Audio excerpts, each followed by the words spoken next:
services, helping with the rescue of 40,000 penguins. The treasure oil spill rescue 12 years ago in South Africa off the coast of Cape Town. There was a ship, ironically named the Treasure, that sank between two of the main breeding islands for the African penguin. And at that time their population was about 160,000 birds. And nearly half the entire world population was right in the path of this oil slick. So they were at risk.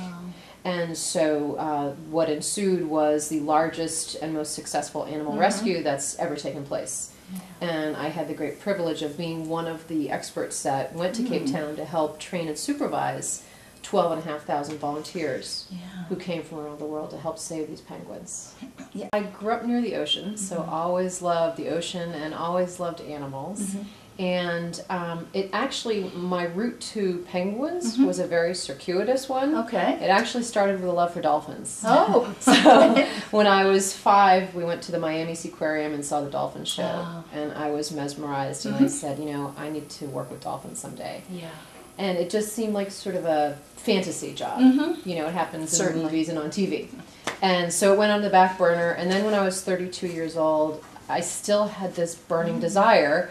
And I said, I have to at least try to do this, because if I don't want to get back to the end of my life and look back and regret not having tried.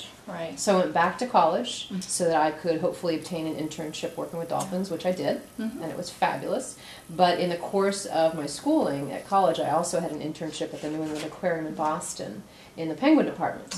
And fabulous. So that was my introduction to penguins. And you know, pretty much from the minute I stepped foot into the penguin exhibit, I was hooked. What is it about the penguins that captured your mind and your heart so much? You know, it's funny, I'm not as much of a bird person, I'm really more of a mammal person. And I think what surprised me with the penguins was they're very mammalian-like in their behavior and even their physical robustness. You know, they're not like your typical bird.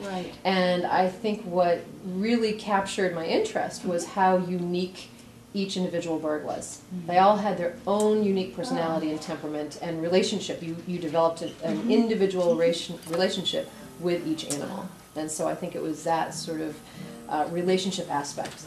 The penguin lady, that came from when I was working at the New England Aquarium. We'd be in this exhibit that has chest-deep water. We're surrounded by 70 penguins. And so the kids would come in and they'd see me in the water in my wetsuit and say, look, it's a penguin lady. And so when I left the aquarium at the end of '04, I took about a year to decide what am I going to do next, and then I knew I want to continue teaching people about penguins, because that was part of my job at the aquarium, aside from the animal caretaking. And I thought about it for about 5 seconds, you know, the penguin lady. It just came to me very organically, and it made sense that that would be what it was. So what I do now as a penguin lady, I mean, my mission is to raise awareness and funding to help protect penguins, because most of the species, 14 of the 18 species, are threatened or endangered. Really? Yeah. I don't think people realize that. Which is why I do what I do. Good for you. Yeah, and their populations are really crashing precipitously. So what I do, aside from hoping to raise awareness, is to raise funding. So I donate 20% of the proceeds from every appearance that I make and from the proceeds of my book to penguin rescue groups. What I do is I go to all sorts of different venues, so grade schools, colleges, museums, libraries, assisted living facilities, and then I also have done nature cruises. So I went to Antarctica and to the Galapagos penguin and did onboard lectures, and also on shore. You know, when we go to shore and we're seeing the penguins, I can teach people on the spot, you know, what they're seeing in front of them. It was, there were 70,000 that were in the path of this oil slick, and ultimately there were nearly 20,000 that were covered with oil, and another 20,000 that were removed from the path of the oil slick.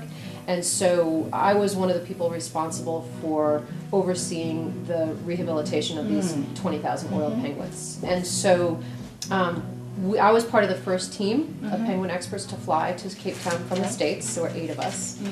Walking into the warehouse for the first time, there were sort of 2 things that were very striking. And the first was, you know, when we were approaching this huge warehouse that had been set up temporarily to house the penguins, you know, penguins are very vocal birds.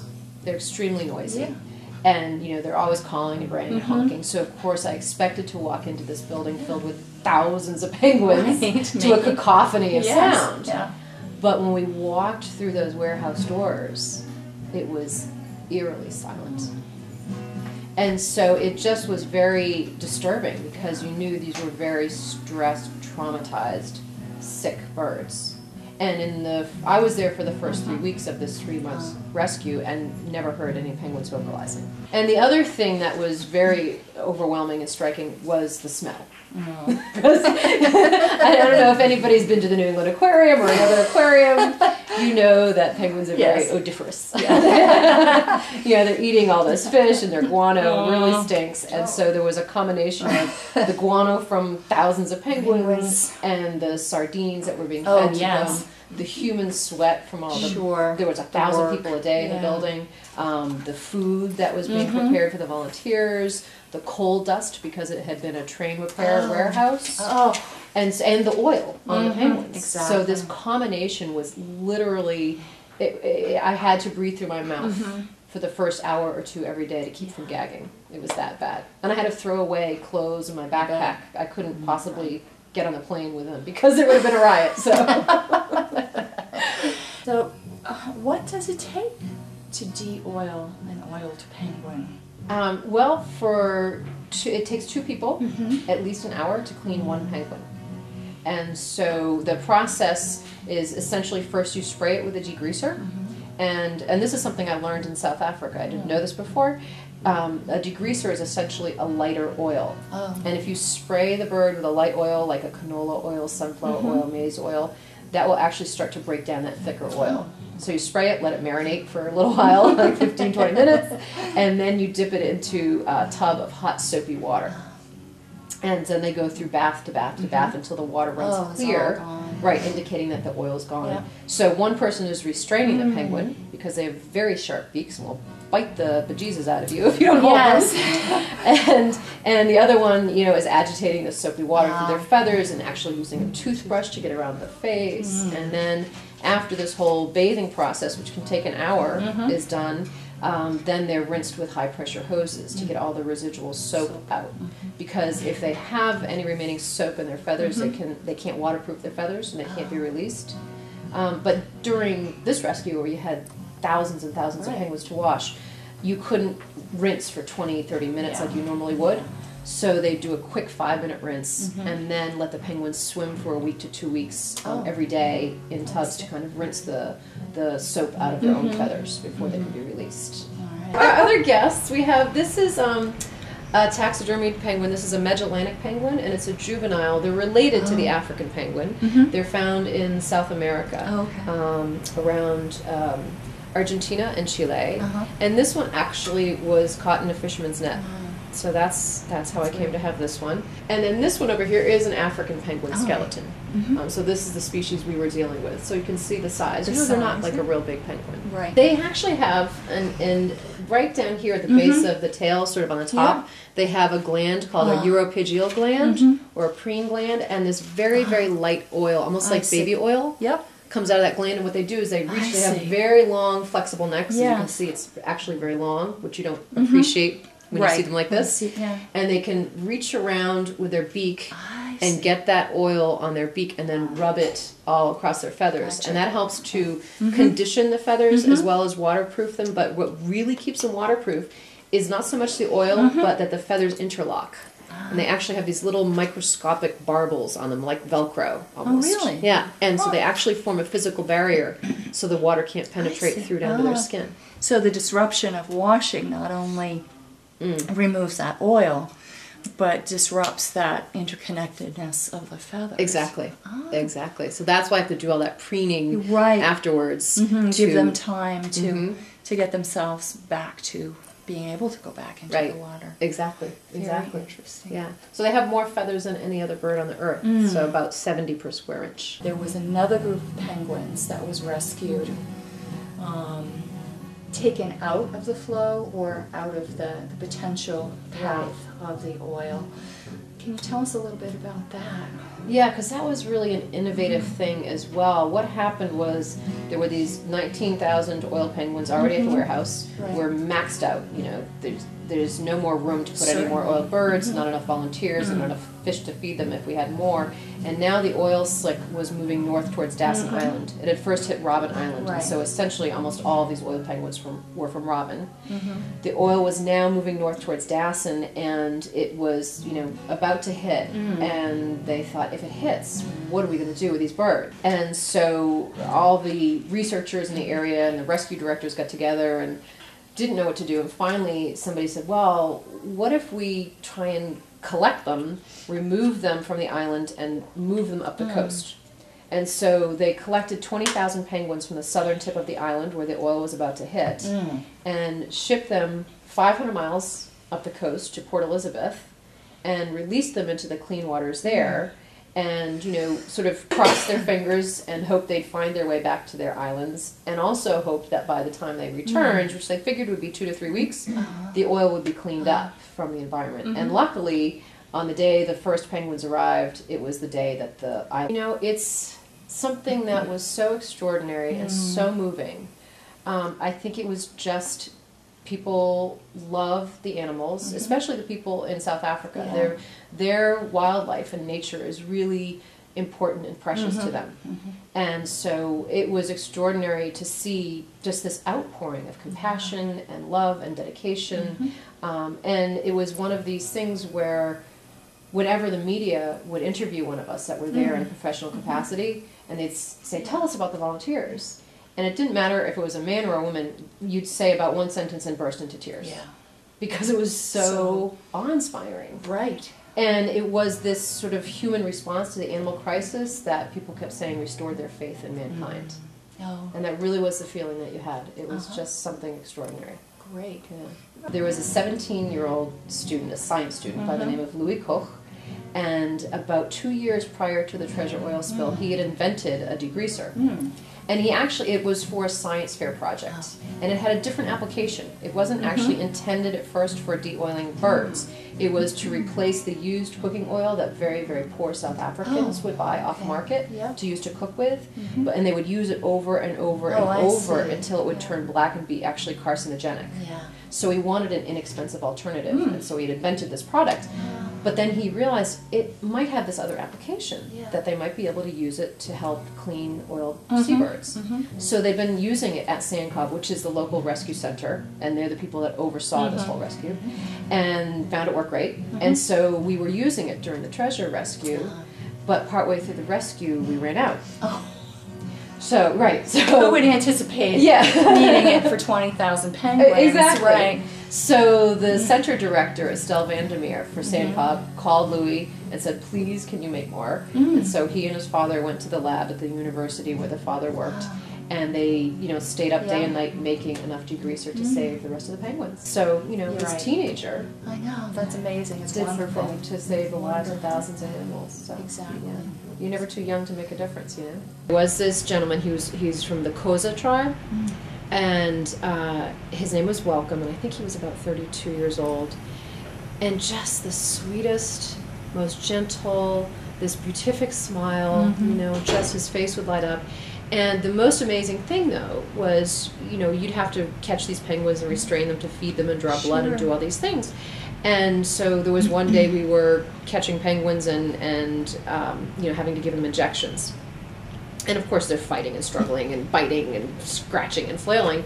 But when Welcome would pick up a penguin, it would just completely relax in his arms. Wow. And almost go to sleep. I mean, it was like you could almost hear them going, and when I would like poke it in the toe to get blood, it wouldn't even flinch. Really? I mean, it was just, he had this magical ability to calm and soothe these birds. It's so incredible that so many people gave of themselves to help these animals in their time of need. Right. And they didn't have to do it. They did not have to be there. And yet they were. Yes. Yeah. You know, it was expected that we would be there because this is our area of What expertise. you do, yes. But to see so many people, and you see this over and over. It happened during Katrina. It happens, you know, anytime there's a disaster, people just respond because it's the right thing to do. And because, you know, their heart is telling them, I have to be there. Right. And so there is this incredible connection between humans and animals and nature. And, you know, I think it's our duty to, I mean, we caused this problem, right? And so it's our duty to try and We have a repair it. responsibility, We do. yes, We yeah. do. Unfortunately, a lot of things. The sort of little brief overview, they get trapped in fishing nets, both commercial nets and the artisanal local fishermen, and they breathe air, so they drown. Things like PCBs and chemicals that are in our oceans, pollution, that type of chemical pollution is actually now, even in the remote places like the Antarctic, they're finding it in the mussels and the bodies of the penguins there. Yeah. Habitat encroachment, so development on areas that are traditional nesting sites. And then a big problem, there's two, overfishing, as we're decimating the population of fish in our oceans, fish and shrimp and krill and the things that they eat, as well as global warming, which actually is probably one of the biggest issues that's impacting different species in different ways. Sure. Everything from food reduction and movement of the cold water currents where their food is, so it's too far for them to swim to get to melting back of the ice, the sea ice in Antarctica, where some penguins breed, and where their krill reproduces underneath these ice shelves. Right. So when there's less ice, there's less krill, less food for the penguins. It can cause much more severe El Nino events. So for penguins particularly along the equator, the Galapagos Islands, there have been a few El Nino events in the last 15, 20 years that were so severe that in each one of them, 70% of the population was lost. Oh, geez. And that's mostly starvation that happens during El Nino events when the waters warm up. I see. So and there's more, but but there are other things. That's enough. That's enough. Yeah. So global warming, overfishing, probably two of the main threats to penguins today. Yeah. I'll start with what's being done. Yep. Sort of on site in some of these Absolutely, areas. There's a few different projects, specifically with the African penguin. I'll talk about because there are different projects around the world, but two of the main projects in South Africa, which were the population that we were rescuing. There's a chick bolstering project that's headed up by San Cobb and the Bristol University. And they're working together. And what they're doing, what we found during the treasure rescue and also the Apollo Sea rescue was they both happened during breeding season. And so thousands of chicks had been abandoned in their nests when their oiled parents had been rescued. And so those chicks had been rescued as well, as many as possible, and hand-raised. And what they found was that those hand-raised chicks, actually more of them lived to adulthood and breeding age than did parent-raised chicks. Really? Yeah.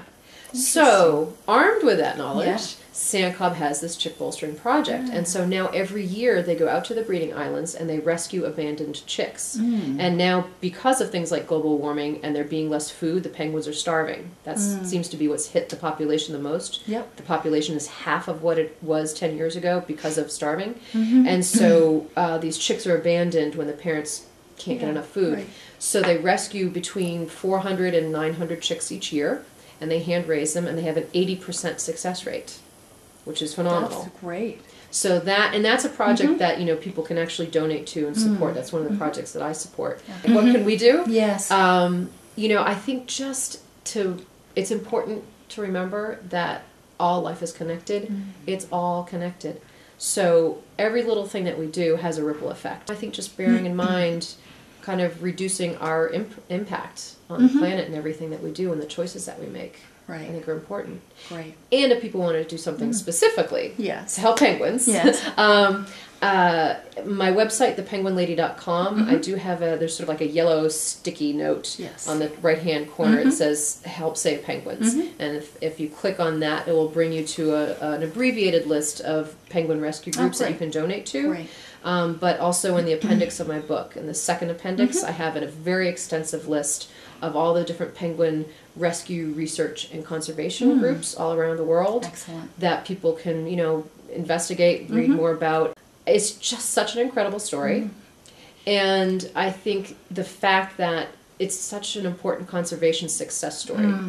And for people to, for those naysayers who say, these rescues are pointless, most of the animals don't survive, I really wanted to make sure people were aware that, no, these efforts can be extraordinarily successful. And especially when you're dealing with an endangered species or a threatened species, it's critical that we do get involved, that we do help these animals. So bear in mind that we're all connected, so we have to, you know, look out for each other. Did you know that the penguins are in so much danger and need so much of our help? Thanks, Dyan, for enlightening us and sharing your fascinating stories about your important work as a penguin rescuer.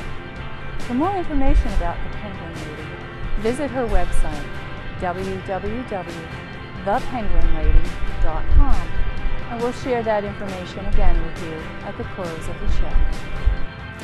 That's it for this episode of Open Here. I hope you enjoyed our visits with the Live and Let Live Farm, the Center for Wildlife, and with Dyan DeNapoli, the Penguin Lady. I'm delighted to have spent this time with you and invite you to drop back in for the next episode of Open Here.